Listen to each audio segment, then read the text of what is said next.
want to say, like, it's wrestling. Yes. Wrestling is on the marquee. Hmm. So, like, it doesn't matter if it's who it is, right? Hmm. It's wrestling at the end of the day. It doesn't matter who's across the ring from each other.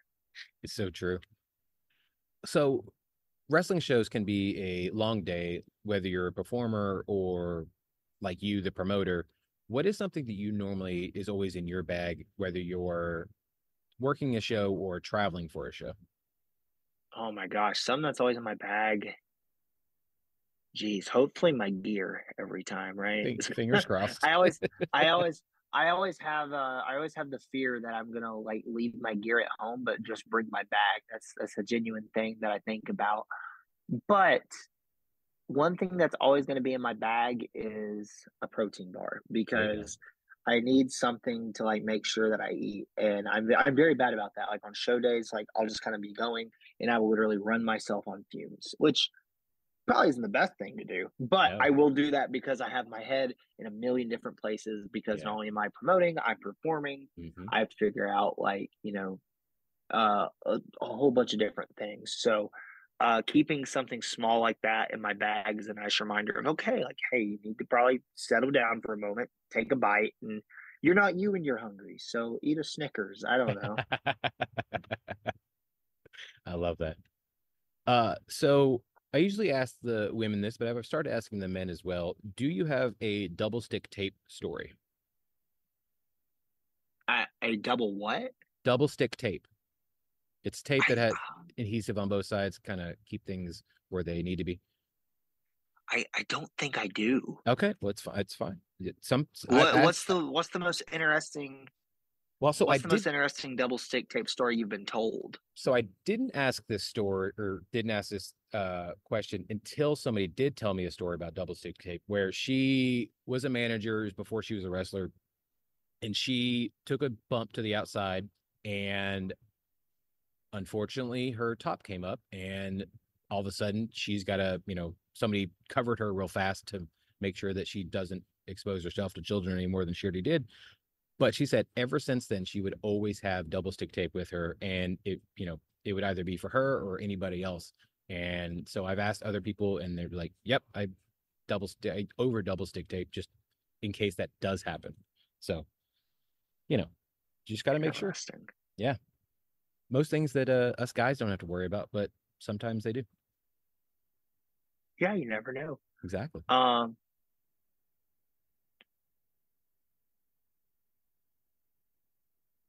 Oh, I thought you had a story. oh no, I don't have a story. No. Okay, sorry. Very good. Well, so I have a segment on the show. I call it the 5 count. It's just 5 random questions. Just answer as quick as they can come to your brain. All right. What emoji do you use the most? The shocked emoji. Oh, that's a good one. If you owned a liquor company, brewery, winery, or coffee shop, which one would you own and what would the name be? Oh my gosh. I'm gonna own a coffee shop and I would name it How Do You Take Your Wrestling? Oh, that's good. That's big for a sign, but I love it for a name. That's amazing. Oh, we do acronyms, of course. Oh, obvious. Yeah. Well, you just Have fun spelling that. um are you a do you enjoy video games or board games more? I definitely board games. There you go. Who or what inspires you? Who and what inspires me? Man, that's great. Lately I've been very inspired by Gary Vaynerchuk. He's an entrepreneur and I've read a bunch of his books and he inspires me to get going whenever it pertains to my goals. Don't talk about it, be about it. Well, I'm not sure I know this fellow. Tell us more. Yeah, so Gary Vaynerchuk, he's based out of New York. His big dream is he wants to own the New York Jets. But he runs a company called Vayner Media, Vayner Sports, a bunch of different companies and whatnot. And basically, he writes books on like entrepreneurship and how to essentially make a living off of your dreams. So Wow. definitely something that I recommend for any professional wrestlers or for anyone in general that just kind of wants to figure out how to turn their dream into a reality. I am definitely going to look into this fella. I'm just looking him up on Insta. Okay. I will look into this guy further because I, as a a podcaster, definitely want to live off this dream. And what would you tell your 17-year-old self? It sounds so cliche, but I would tell them don't give up. There you Uh, go. yeah, whenever I was 17, I was going through some pretty rough stuff. And, I was like right there on the cusp of graduating high school. There were so many other things going on. You're finding out more about who you are as a person and whatnot. And on top of that, you're juggling a wrestling career. So, yeah, never, don't give up. Just keep going and understand that uh, it's okay to not be okay. That needs to be a t-shirt. Now, we still have a little bit of time, so I want to ask, when you were coming, up in the business, and I mean, I imagine you're still getting some advice from veterans, but who are some veterans that really kind of helped answer some questions or help guide you when like you just said, at 17, you were having, you were going through some rough stuff, and you were for 2 years in the business. So, or no, yeah, 2 years in the business. So, like, who were some veterans that kind of helped you along the way? Man, so I got to shout out Drew Game.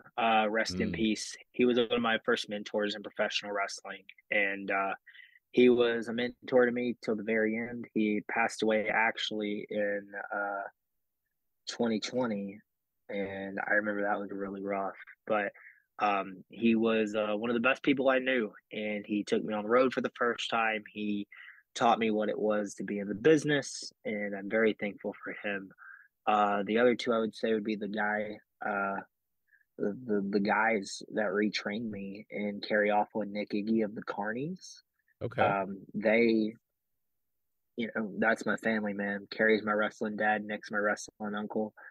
They taught me what it was to be a professional wrestler and how to enjoy this and still take it serious as a business. And they just taught me how to grow. They taught me how to be a man at the end of the day because, growing up in this, like you can get lost, you can get sidetracked, and they really kept me on the straight and narrow. So very thankful for them. And then the third one I want to give credit to.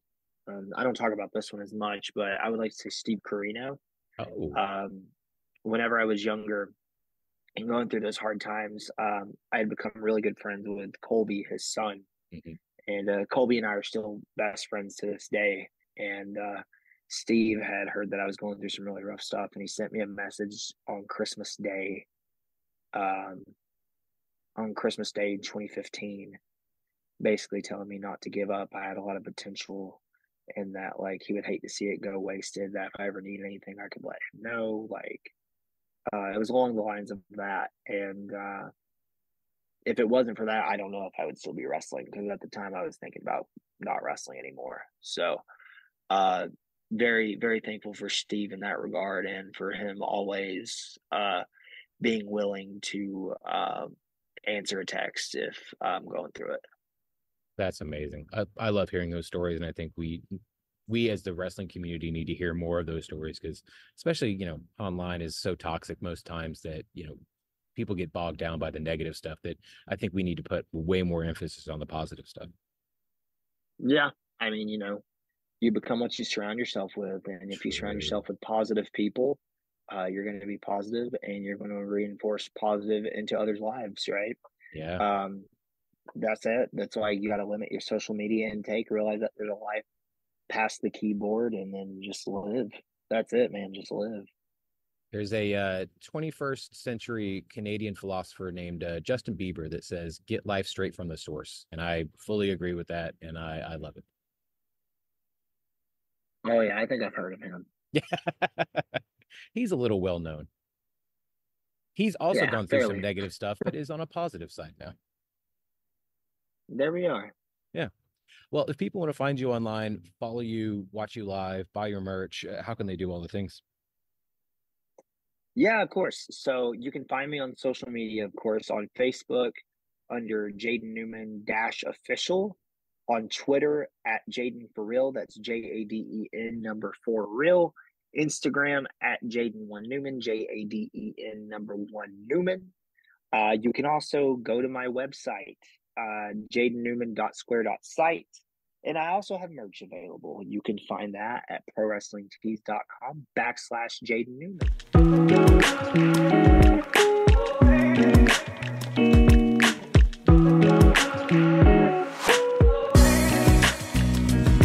Thank you so much to Jaden for being on the show. Again, Jaden Newman is amazing in the world of pro wrestling, and you are definitely going to want to check out his journey and where it takes him. Now, while you're doing that, make sure to follow us on the social medias. It is Brewsers Pod. That is BREWSERSPOD on the Instagram, the Threads, and the Twitter. If you want to send us an email, it is brewserspod@gmail.com. If you want to follow me directly, it is Rody John. That is RODIEJON. Rody John is the name on the Twitter and on Untapped. In case you want to find out what I'm drinking, maybe we can have a beer together. If you want to follow me on the Instagram or the Threads, it is official Rody John. So until next time, make sure to enjoy life, drink local, and cheers.